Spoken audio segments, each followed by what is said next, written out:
আমি এখানে কাজ করতাম, সেলাই কাজ। আমার পরিবার আছে, বউ আছে, দুটো মেয়ে।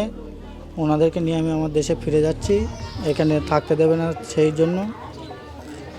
আমি এখানে 6-7 বছর আছি, আমার এখানে কোনো ডকুমেন্টস নেই, তাই আমি চলে যাচ্ছি এখান থেকে।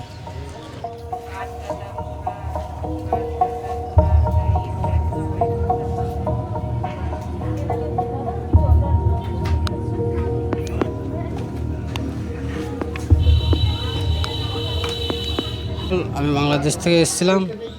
আমি 12/7 বারাইপুর থাকতাম। আমি কাজ করতাম কন্ট্রাকশন লাইনে, দেওয়াল ভিড়ানো টেরানো ঝাড়ঝড় দেওয়া কাজ করতাম।